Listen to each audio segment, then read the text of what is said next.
Hola, ¿qué tal? Les habla la doctora Yolanda Marín Campos.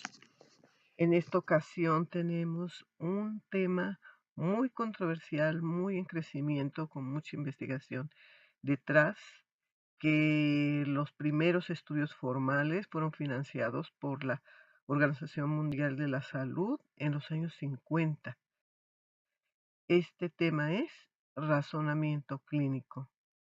En esta presentación solamente voy a mencionar algunos aspectos generales para mostrar en qué manera podemos contribuir a través de la enseñanza a desarrollar el razonamiento clínico. De Jeff Norman, que fueron escritas en el 2005 en uno de sus artículos. Me parece que es muy interesante lo que dice, importante, da cuenta, pues, da idea de cómo lo considera este gran investigador del tema. Buscan sus artículos, es conocimiento de punta, es una persona muy crítica, se lo recomiendo. Dice, una cosa está clara, no hay nada superior al razonamiento, no hay mejor manera para resolver un problema. Cuanto más se estudia al experto clínico, más de uno se maravilla de los componentes complejos y multidimensionales de conocimientos y habilidades que él o ella tienen para lidiar con el problema y la capacidad de adaptación increíble que debe poseer para lograr el objetivo de una atención médica efectiva. ¿No les parece importante e interesante? Miren, hay 3 conceptos que frecuentemente se usan de manera indistinta, se usan como si fueran sinónimos, por eso me pareció importante, puntualizarlos. El primero es el que nos ocupa. El razonamiento clínico es un proceso cognitivo complejo en el que se emplean habilidades cognitivas generales y específicas para obtener, analizar y evaluar información sobre los signos y síntomas de un paciente para poder emitir un diagnóstico, establecer un tratamiento, seguimiento, control y pronóstico. Este concepto, como otros, yo lo adapté, lo hice un poquito más entendible y más adaptado a los temas que nosotros tratamos. Otro concepto que se utiliza como, muy frecuentemente y como sinónimo es el pensamiento crítico. Este consiste en analizar y evaluar la consistencia de los razonamientos, en especial aquellas afirmaciones que la sociedad acepta como verdaderas en el contexto de la vida cotidiana. Quiere decir que cualquier persona, no tiene que ser médico, cualquier profesión, cualquier oficio que desarrolle, eh, puede tener y desarrolla su pensamiento crítico. Eso, como lo dice aquí, es un elemento de la vida cotidiana. La evaluación, pues, que se hace a través del pensamiento clínico, puede realizarse a través de la observación, la experiencia, el razonamiento está incluido, o bien, un método científico. El pensamiento crítico existe claridad, precisión, equidad y evidencia, ya que su propósito es evitar los juicios subjetivos.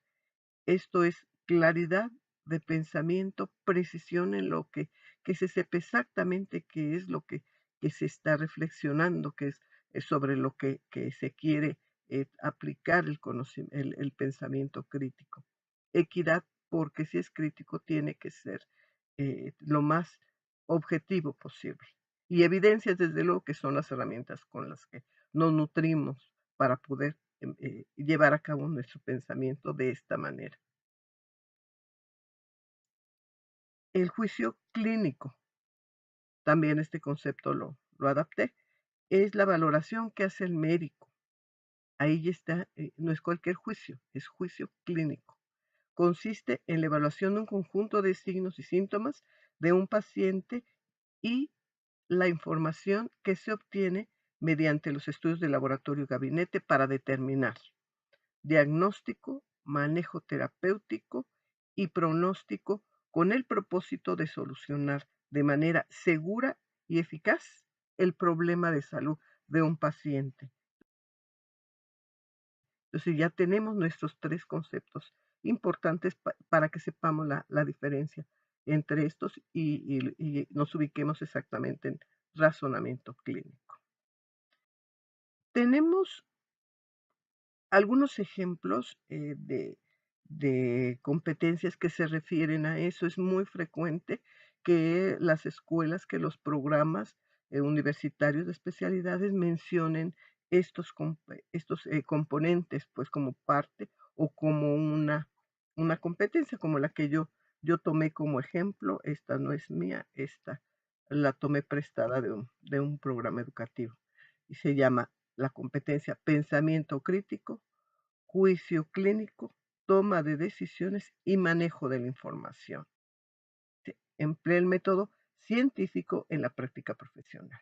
Mediante un proceso de razonamiento y discriminación, selecciona los conocimientos derivados de la investigación en la toma de decisiones para la solución de problemas de salud. Esto que ustedes acaban de ver, esta definición, esta narrativa de una competencia implica algo muy importante que está en color, esas palabras. Son habilidades de pensamiento.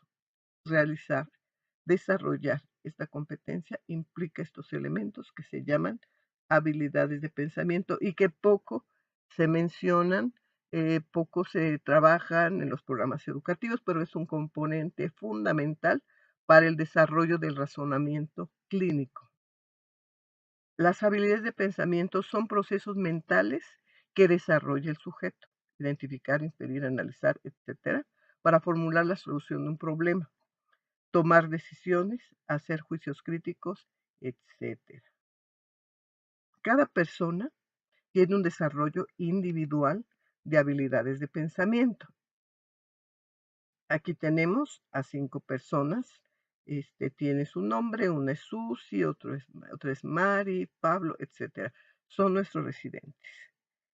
Nuestra residente Susi tiene más facilidad para recordar. Esta habilidad cognitiva la tiene más desarrollada porque su historia académica y de vida le han permitido desarrollar mucho más el recordar información que el evaluar algo o clasificar algo.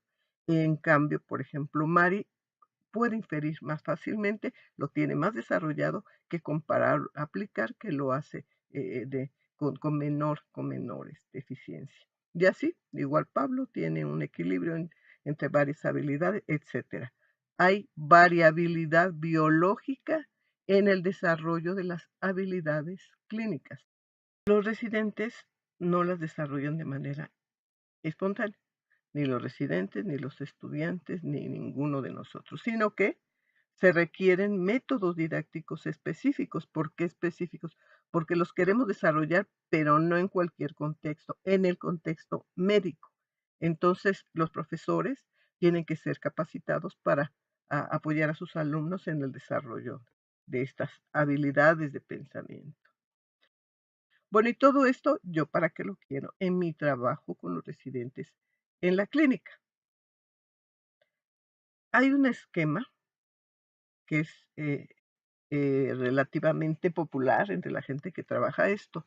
No quisiera dar la impresión de que es un proceso lineal. Desde luego que no lo es, tiene gran complejidad, como ya se los explicaba con sus frases Jeff Norman al inicio, pero me pareció ilustrativo para que ustedes vean cómo hay habilidades de pensamiento de manera relacionada, articulada y con un fin, hacia un propósito determinado. Miren, el primer paso, diríamos, o etapas que aquí nos están representando con este ciclo del razonamiento clínico, es que primero se tiene que considerar la situación de ese paciente en particular.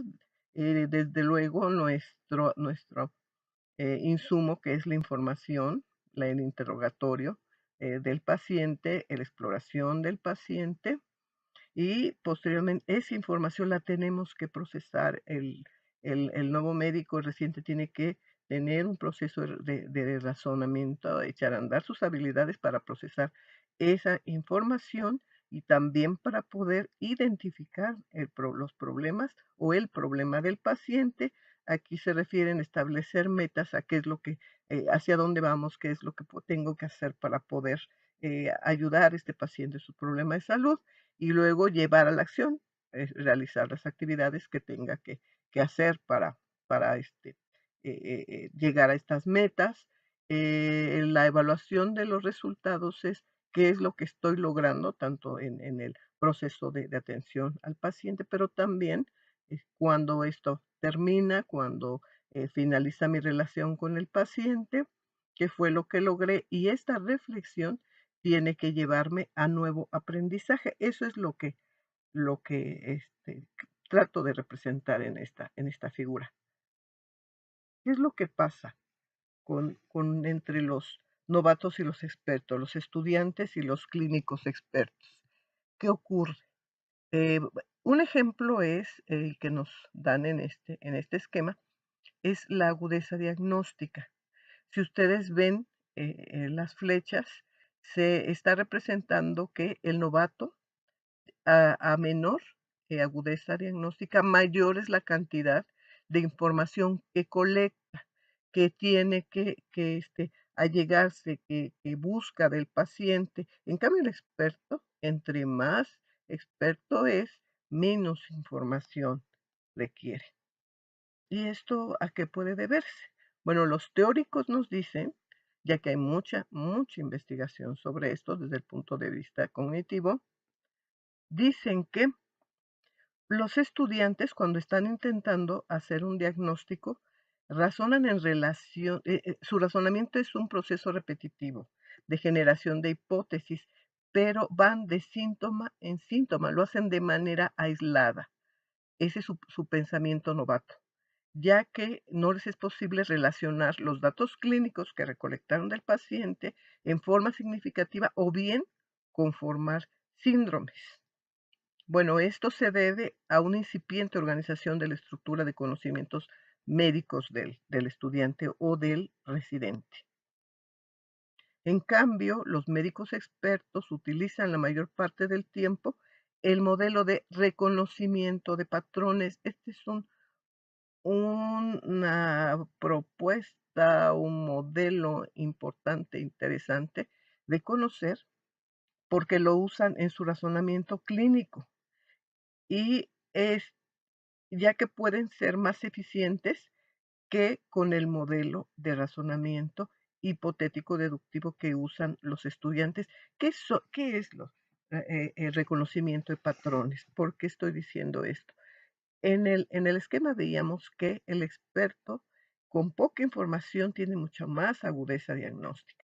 Quiere decir que su experiencia amplia con un número determinado de pacientes le ha permitido tomar las características básicas de determinados cuadros clínicos y compara con lo que ha vivido antes, con lo que ha visto antes en relación a problemas de salud de los pacientes y de manera inmediata, de manera automática, hace un diagnóstico. A eso se refiere el reconocimiento de patrones.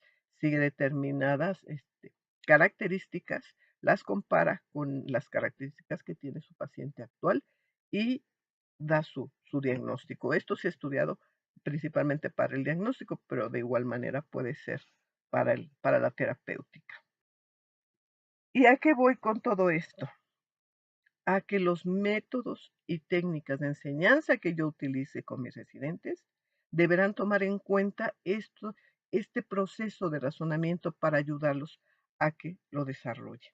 Ese es el propósito, que si nosotros estamos trabajando con pacientes estandarizados, si estamos haciendo observación directa, si estamos haciendo tutoreos, tenemos que enfocarnos hacia el razonamiento clínico visto como un proceso de desarrollo, un proceso que tiene componentes básicos que son las habilidades de pensamiento y que con todo esto ellos van adquiriendo la información médica, la van conjugando con su razonamiento, articulan el nuevo conocimiento que van adquiriendo y con esto pueden lograr su desarrollo del razonamiento clínico.